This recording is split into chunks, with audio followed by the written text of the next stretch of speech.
June 3, 1944, Portsmouth Naval Base, England. 0300 hours. The metallic screech of failing hydraulics echoed across the darkened harbor, a sound that made Chief Warrant Officer James Edward MacKenzie's blood run cold. For the third time in 6 hours, another landing ship tank had lost complete steering control. 3 days until the largest amphibious invasion in human history, and the vessels designed to carry it out were systematically failing. MacKenzie, a 38-year-old former Detroit diesel mechanic who had never seen ocean water until joining the Navy in 1942, stood knee-deep in bilge water inside LST-327's engine compartment. The hydraulic fluid leaking from the steering system formed rainbow patterns under his flashlight beam. Around him, 11 more LSTs sat in various states of mechanical failure, their steering systems hemorrhaging fluid, their rudders locked in useless positions. What nobody knew, not Admiral Ramsey coordinating the naval operation, not General Eisenhower planning the entire invasion, not the 156,000 troops waiting to embark, was that the fate of Operation Overlord rested in the grease-stained hands of a mechanic from Dearborn, Michigan, who was about to attempt something every engineering manual said was impossible. The crisis had begun 36 hours earlier, though its roots stretched back months into the rushed production schedules of American shipyards.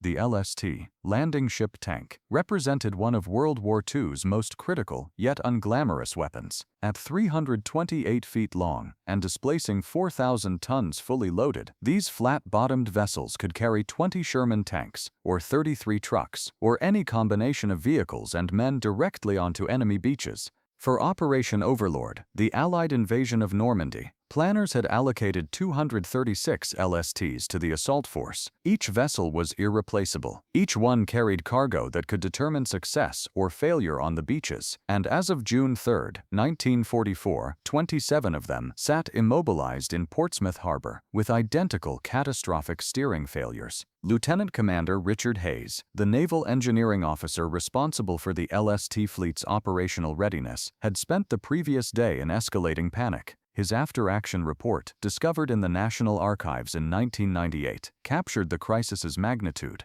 At 1800 hours, June 2, LST-241 reported complete hydraulic failure in steering system. By 2300 hours, 6 additional vessels reported identical failures. By 0600, June 3, 27 LSTs were non-operational. No cause identified. No solution available. D-Day minus 3 days. The timing could not have been worse. Operation Overlord had already been postponed 24 hours from June 5 to June 6 due to weather. The tides, moon phase, and weather windows aligned perfectly for only a few days each month. Miss this window, and the invasion would be delayed weeks, potentially months. Every hour of delay meant more German reinforcements, stronger defenses, and increased risk of intelligence leaks, compromising the element of surprise. Supreme Allied Commander Dwight Eisenhower faced an impossible calculation. Could the invasion succeed with 27 fewer LSTs? Each vessel carried roughly 200 tons of critical equipment.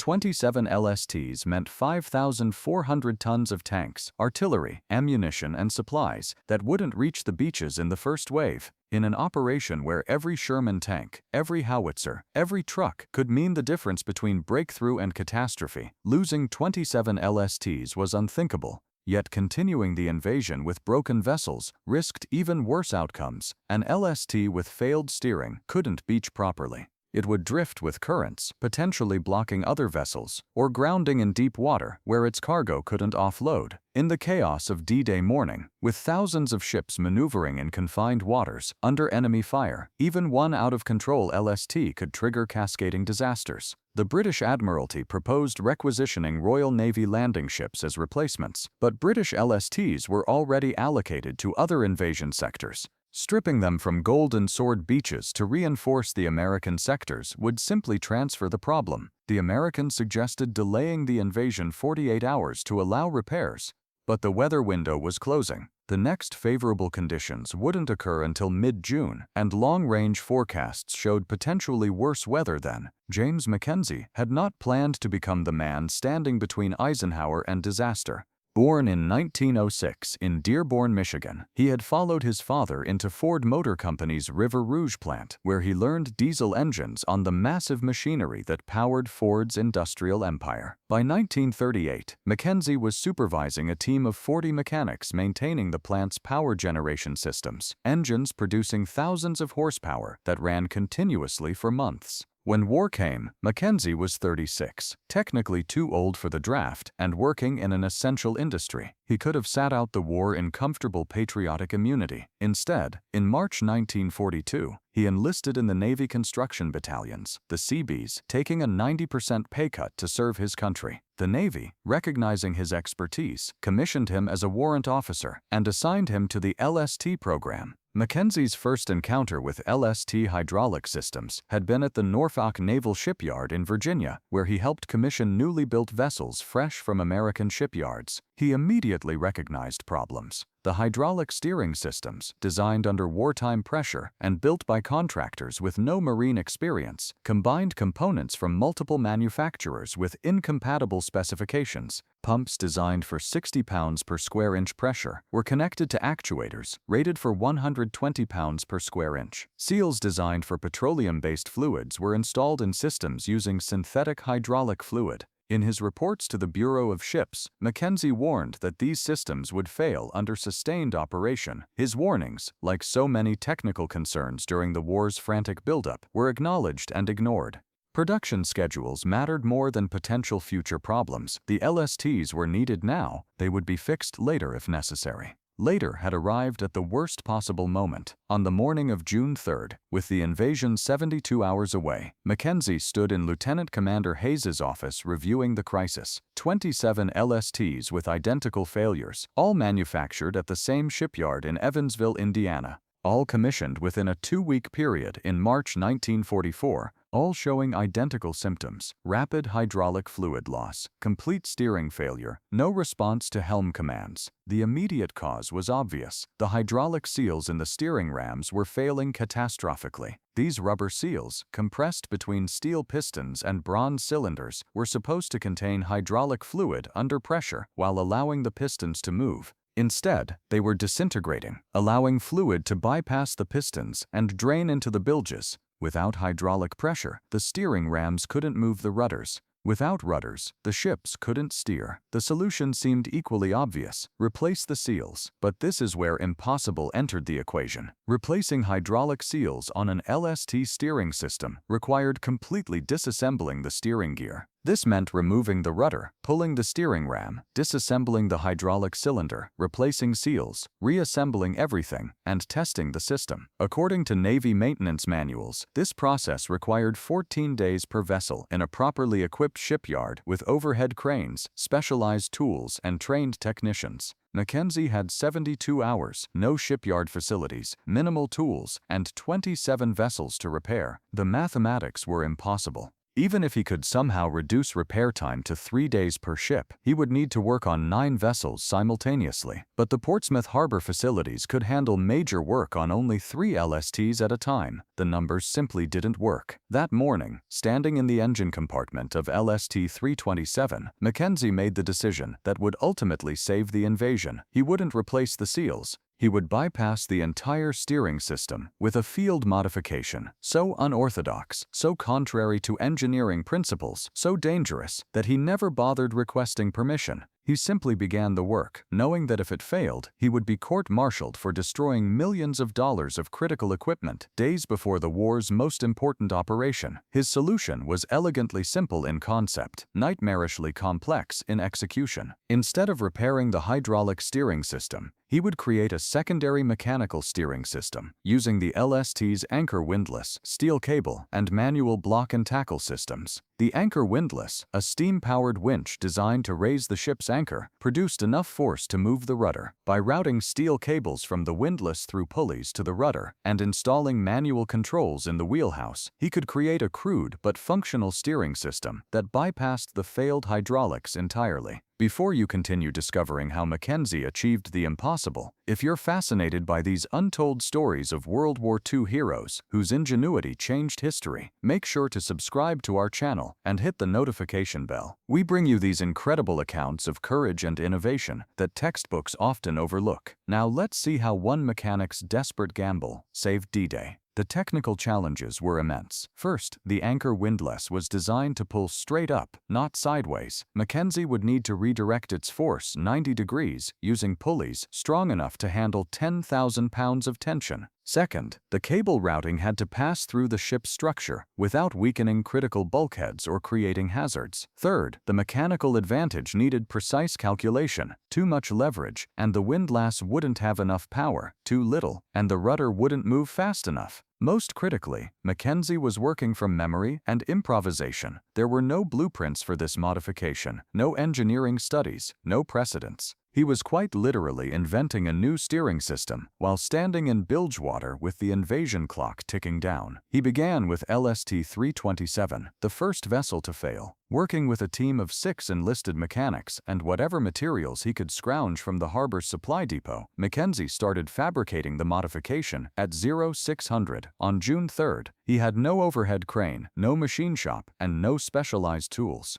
He had wrenches, hammers, cutting torches, and desperation. The first challenge was the cable. Standard Navy cable was too flexible for steering applications. It would stretch under load, making precise rudder control impossible. MacKenzie needed aircraft cable, the braided steel wire used in control systems on bombers and fighters. But aircraft cable wasn't available in the length he needed, and requisitioning it through proper channels would take days. Instead, MacKenzie sent his men to raid the supply depot after dark. They returned with 20 spools of aircraft cable, borrowed from the Army Air Force supply section, along with the necessary cable clamps and thimbles. The supply officer would discover the theft in the morning, but by then, MacKenzie planned to have the cables installed. It was easier to ask forgiveness than permission, especially when the invasion hung in the balance. The cable installation proved back-breaking work. Each LST required 460 feet of cable routed through the ship's interior, from the windlass on the bow to the rudder at the stern. This meant threading heavy steel cable through bulkheads, around corners, through passageways, and across engineering spaces without creating trip hazards or interfering with the ship's operations. Every turn required a pulley, and every pulley had to be anchored to the ship's structure, with bolts capable of handling enormous loads.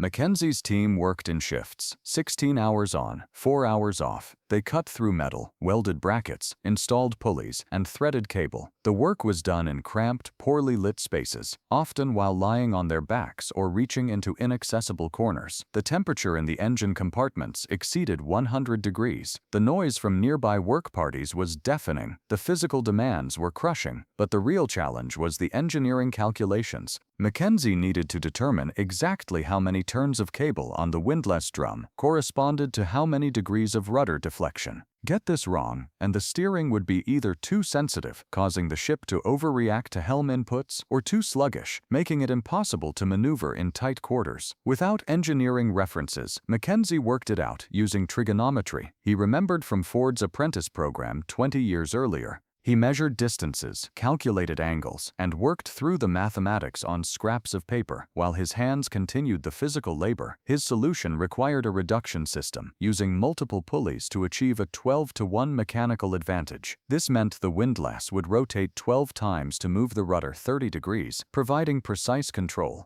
By midnight on June 3rd, 30 hours before the invasion fleet was scheduled to sail, MacKenzie's team had installed the cable system on LST 327. The moment of truth arrived at 0100 on June 4th. In the ship's wheelhouse, MacKenzie personally tested the system. He signaled the engine room to engage the windlass. Steam hissed through pipes. The windlass drum began rotating. The cable, running through 18 pulleys the length of the ship, grew taut. And miraculously, impossibly, the rudder moved. It wasn't elegant. The system made groaning metallic sounds. It required 2 minutes to shift the rudder from full left to full right, compared to 30 seconds with the hydraulic system. It demanded constant attention from both the helmsman in the wheelhouse and a dedicated operator at the windlass, but it worked. LST-327 could steer. There was no time for celebration. 26 LSTs still sat helpless in the harbor. The invasion fleet was scheduled to sail in 30 hours. Even with proven plans, installing the modification on 26 ships seemed impossible. MacKenzie would need to work on every ship simultaneously, training teams to replicate his improvised system while he supervised multiple installations.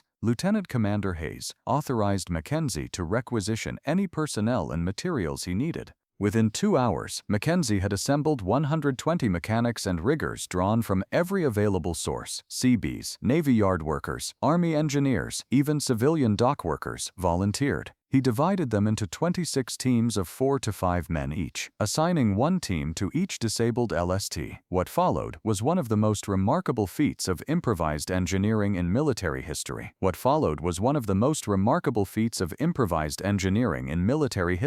MacKenzie moved between vessels, spending 30 minutes at each to lay out the modification, mark where cuts needed to be made, identify pulley mounting points, and specify cable routing. His teams would then execute the installation while he moved to the next ship. When problems arose, runners would fetch him to provide solutions. The harbor became a cacophony of cutting torches, hammers striking steel, and men shouting measurements. Welding arcs illuminated the darkness like fireflies. The smell of hot metal, hydraulic fluid, and sweat hung thick in the air. Men worked without breaks, fueled by coffee, adrenaline, and the knowledge that thousands of their countrymen's lives depended on their success. Not every installation went smoothly. On LST-409, a critical pulley mounting bracket cracked during testing, requiring emergency welding repairs that took 3 hours. On LST-516, the cable routing interfered with the ship's fire suppression system, forcing a complete redesign. On LST-298, a windlass steam line ruptured during the first test, scalding 2 men and requiring pipe replacement. But MacKenzie and his teams persevered. They adapted, improvised, and solved each problem as it arose. When they ran out of aircraft cable, they spliced together shorter sections with triple redundant connections. When they ran out of proper pulleys, they fabricated them from scrap metal in the base machine shop. When bolts weren't available in the right size, they cut threads into oversized holes and used custom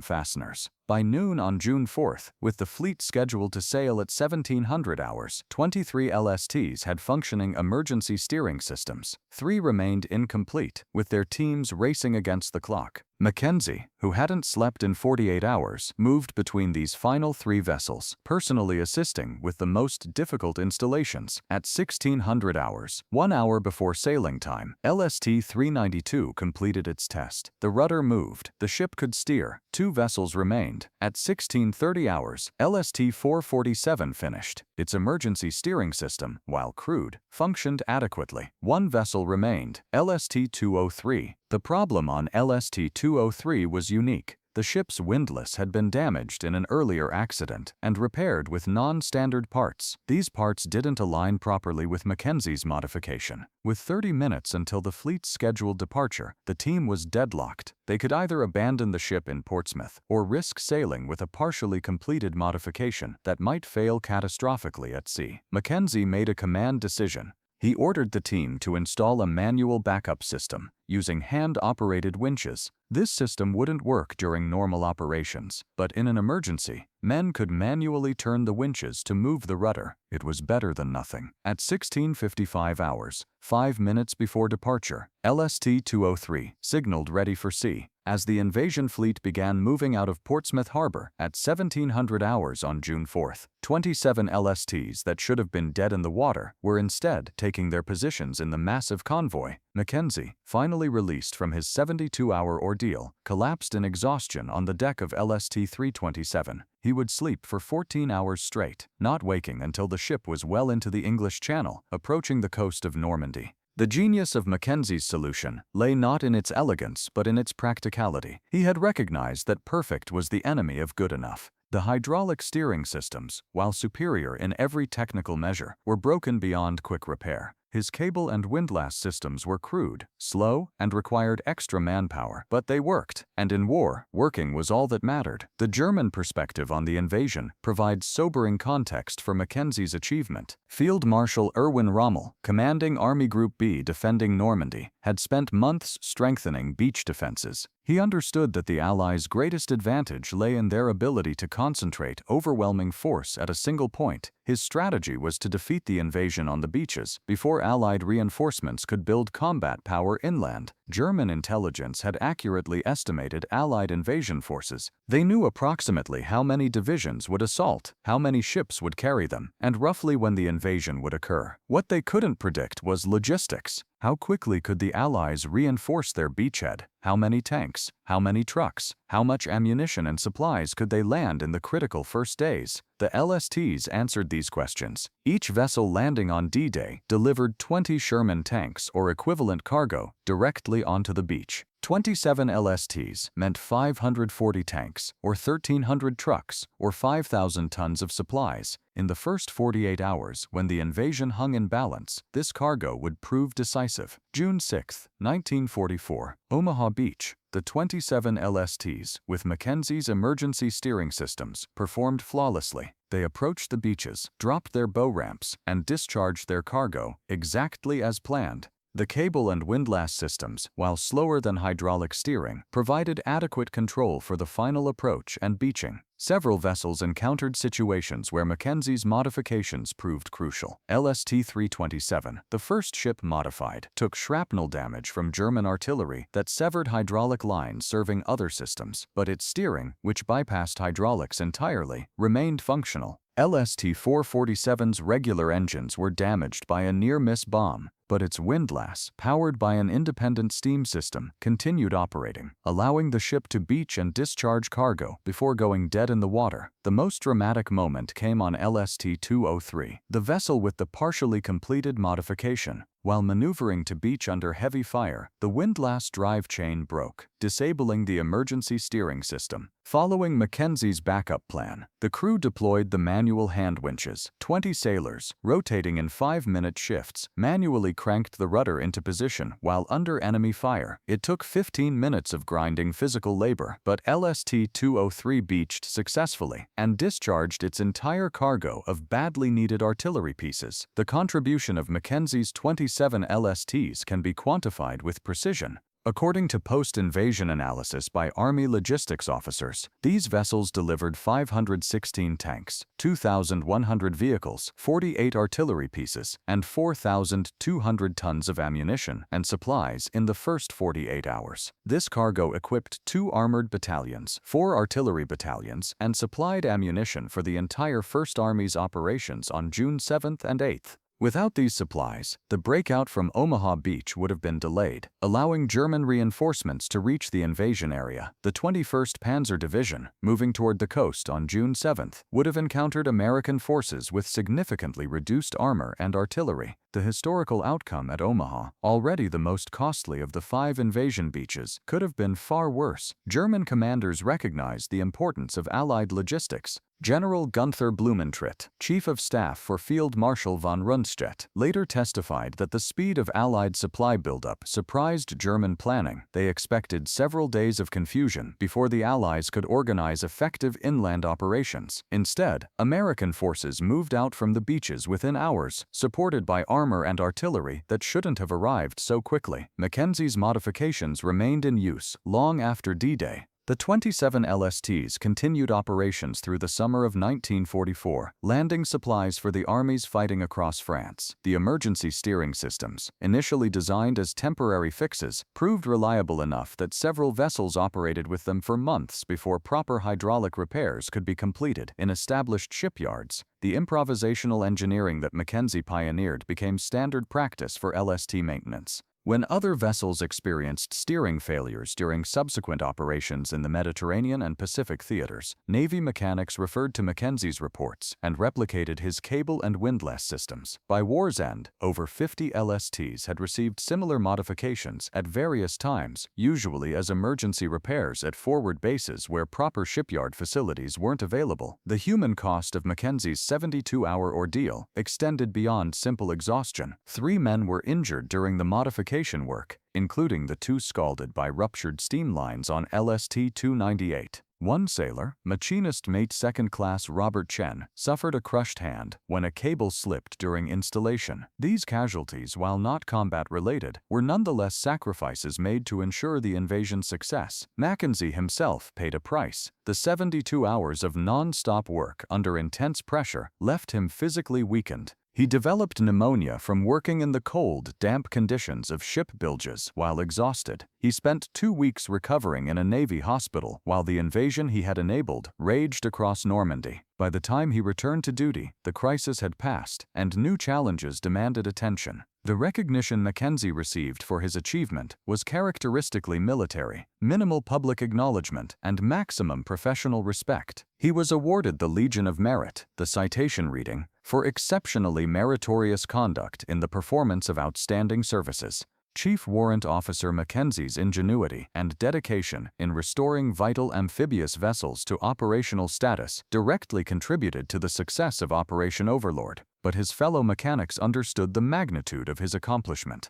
In maintenance circles, pulling a MacKenzie became slang for improvising seemingly impossible repairs under impossible circumstances. His techniques were taught in Navy technical schools. His after-action report on the emergency modifications became required reading for marine engineering students. After the war, MacKenzie returned to civilian life with the same lack of fanfare that characterized his military service. He went back to Detroit, back to Ford Motor Company, back to supervising diesel engine maintenance at River Rouge. He rarely spoke of the war. When asked about D-Day, he would deflect, saying he just did his job like millions of other men and women in uniform. But those who understood the invasion's logistics knew better. Eisenhower's Chief of Staff, Lieutenant General Walter Bedell Smith, kept MacKenzie's Legion of Merit citation on his office wall for years. Admiral Ramsey, the naval commander for Operation Neptune, the naval component of Overlord, mentioned MacKenzie's achievement in his private journals, calling it an extraordinary example of American technical ingenuity under pressure. The 27 LSTs, with emergency steering modifications, continued their war service far beyond Normandy. Several participated in the invasion of southern France in August 1944.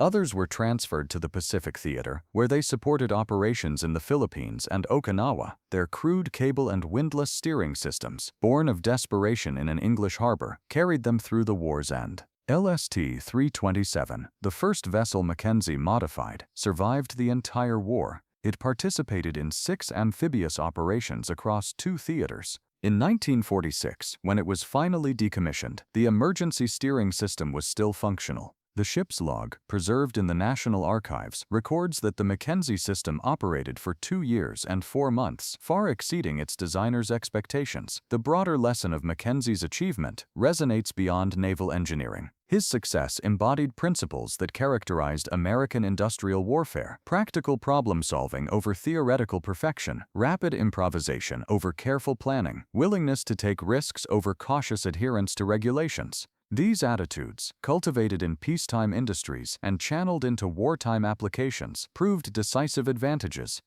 German engineering, while often technically superior, struggled with improvisation. Their systems were designed to operate within specified parameters. When conditions exceeded those parameters, German solutions typically involved lengthy redesigns, extensive testing, and production of purpose-built components. This methodical approach produced excellent equipment under ideal conditions, but faltered when reality refused to cooperate. American engineering embraced chaos. Men like MacKenzie, trained in the rough-and-tumble environment of industrial production rather than formal engineering programs, brought practical problem-solving skills that military academies couldn't teach. They understood that good enough now beats perfect tomorrow, especially in war. The statistical impact of MacKenzie's achievement can be precisely calculated. The 27 LSTs he saved delivered approximately 42 million pounds of cargo during the Normandy campaign. This cargo supported the operations of 4 infantry divisions and 2 armored divisions during the critical first month of the campaign.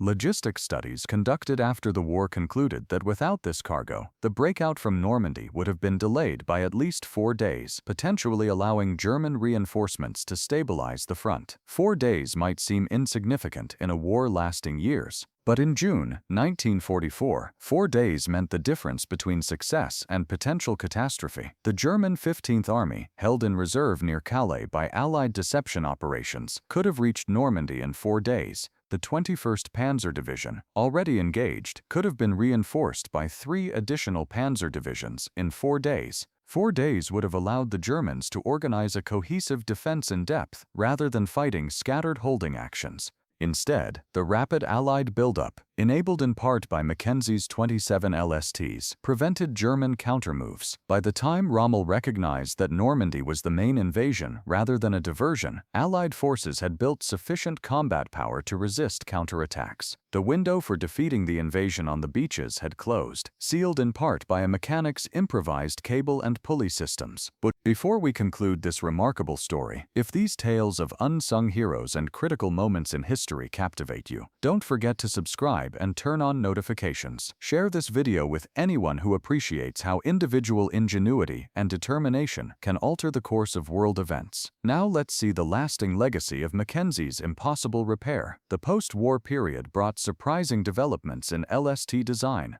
Navy engineers, studying MacKenzie's emergency modifications, recognized that his cable-and-windlass system offered advantages beyond emergency backup. It provided redundancy, allowing steering even if primary systems failed. It used simple, robust components that were easy to maintain and repair. It required no specialized parts or complex electronics. When the Navy designed the LST Mark II class in the late 1940s, the specifications included an emergency steering system, directly inspired by MacKenzie's improvisation. This system, refined and properly engineered, became standard equipment on all American amphibious vessels. Through subsequent decades and multiple wars, these backup systems saved vessels and lives when primary steering failed under combat conditions. The international recognition came gradually. In 1964, on the 20th anniversary of D-Day, MacKenzie was invited to Normandy for commemoration ceremonies. By then, 68 years old and retired from Ford, he traveled with a group of D-Day veterans to the beaches where his modified LSTs had landed. French officials, learning of his contribution, arranged a special ceremony honoring his role in the liberation of France. At that ceremony, a French naval officer presented MacKenzie with a plaque that read, "To the mechanic who made invasion possible." MacKenzie, characteristically modest, tried to refuse, saying he had just been doing his job. The French officer insisted, pointing out that the entire free world owed its freedom to men who did their jobs when those jobs seemed impossible. MacKenzie's story remained largely unknown outside naval engineering circles until the 1990s. In 1996, a naval historian researching LST operations discovered references to the emergency steering modifications in archived documents. Intrigued, he traced the story through maintenance reports, after-action summaries, and interviews with surviving crew members. The resulting article in the Naval Institute Proceedings brought MacKenzie's achievement to wider attention. By then, MacKenzie had passed away. He died in 1988, at age 82, having lived a quiet life in retirement. His obituary in the Detroit Free Press mentioned his wartime service but didn't detail his specific contributions.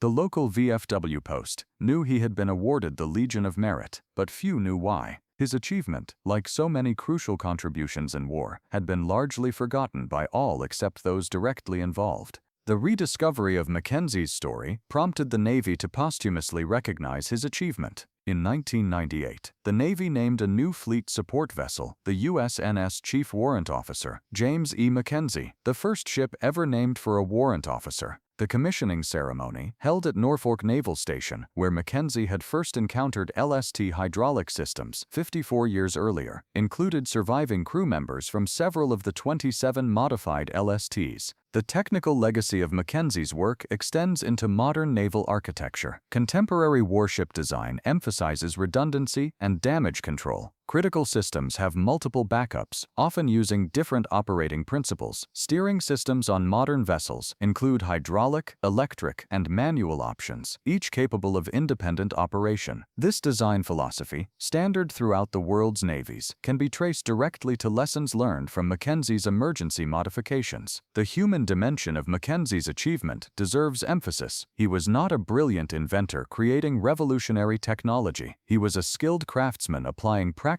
knowledge to solve immediate problems. His genius lay not in innovation, but in adaptation, taking existing components and combining them in new ways to meet urgent needs. This type of genius characterized the American military's operational culture, from infantrymen adapting hedgerow-cutting devices from beach obstacles, to pilots developing skip-bombing techniques in the Pacific, to mechanics like MacKenzie bypassing broken systems with improvised alternatives. American forces excelled at practical problem-solving. This cultural advantage, impossible to quantify but repeatedly demonstrated, proved as decisive as superior production or technology. The invasion fleet that departed Portsmouth on June 4, 1944, included 5,000 ships of all types. Among them, 27 LSTs represented just 0.54% of the total vessels, yet their contribution far exceeded their numbers. They carried cargo that equipped armies, supported operations, and ultimately determined the invasion's success. And they were present only because a mechanic from Michigan refused to accept that some repairs were impossible.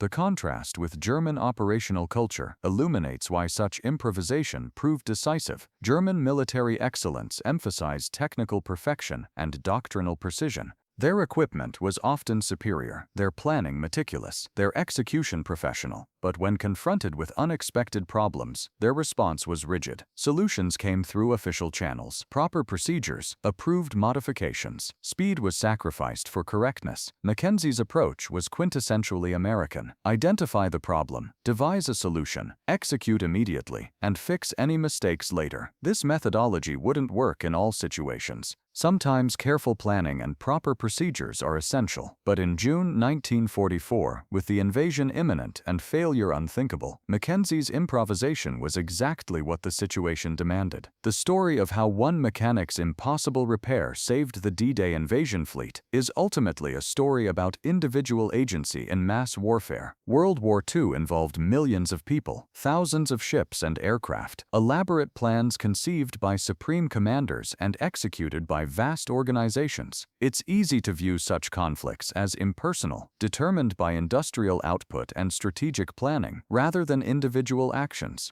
Yet Mackenzie's story proves that individuals still mattered. His specific knowledge, acquired in peacetime factories, his particular skills honed over decades of practical work, his personal courage, displayed in the decision to attempt repairs everyone else considered impossible. These individual qualities, possessed by one man in the right place at the right time, changed history's course. If Mackenzie had followed regulations and reported the situation through channels, requesting proper engineering studies and authorized solutions, the 27 LSTs would not have sailed on June 4th. The invasion would have proceeded without them, and the cargo they carried wouldn't have reached Normandy when desperately needed. The breakout from Omaha Beach might have stalled. German reinforcements might have arrived in time. The entire campaign's outcome could have changed. Instead, Mackenzie improvised, risked his career, and worked his teams to exhaustion to create solutions that shouldn't have worked but did. His actions embodied the spirit that won the war: practical problem-solving, individual initiative, and determination to succeed, regardless of obstacles. As the 27 LSTs approached Normandy in the pre-dawn darkness of June 6th, their emergency steering systems performed exactly as designed. The crude cable and pulley arrangements that had seemed so improvised in Portsmouth harbor now enabled precision maneuvering under combat conditions. Ships that should have been abandoned as hopeless cases instead delivered their cargo where it was needed most, when it was needed most. Mackenzie, sleeping in exhaustion below decks on LST-327, was unaware of the larger drama unfolding around him. He didn't see the massive fleet stretching to all horizons. He didn't hear the naval bombardment that announced the invasion. He didn't witness the first landing craft hitting the beaches. he slept through the opening hours of history's largest amphibious operation, his contribution complete before the first shot was fired. But when he finally woke, 12 hours into the invasion, and climbed on deck to see the Norman coast swarming with American vehicles and supplies, he understood what his 72 hours of labor had achieved. The invasion was succeeding, the beachhead was secure, and the cargo holds of LST-327 and 26 sister ships had played their small but crucial part in that success. James Mackenzie's impossible repair saved the D-Day invasion fleet. It enabled the liberation of Europe. It hastened the end of the war. It saved countless lives that would have been lost in a prolonged campaign, and it proved that even in industrial total war, individual courage, ingenuity, and determination could change the world. The 27 LSTs, with their improvised steering systems, stand as monuments to American problem-solving at its finest. They remind us that victory in war requires not just superior resources and better strategy, but people willing to attempt the impossible when everything depends on success. Mackenzie was such a person, and history is better for his courage. In the end, the impossible repair was possible because one man refused to accept impossibility. That refusal, multiplied across hundreds of similar situations throughout the war, made the difference between victory and defeat. It's why democracies, with their emphasis on individual initiative and practical problem-solving, ultimately prevailed over tyrannies that valued obedience over ingenuity. The cable and pulley systems Mackenzie installed in 72 desperate hours weren't elegant. They weren't what engineers would have designed given unlimited time and resources. But they worked, and in June 1944, working was all that mattered. 27 ships that should have been abandoned instead sailed into history, carrying the tools of liberation and the proof that American ingenuity could overcome any obstacle. Mackenzie's legacy lives on in every amphibious vessel with redundant steering systems, in every Navy maintenance manual that emphasizes improvisation and adaptation, in every mechanic who refuses to accept that some repairs are impossible. His story deserves to be remembered not just as a technical achievement, but as an example of what individuals can accomplish when history demands the impossible and they simply get to work.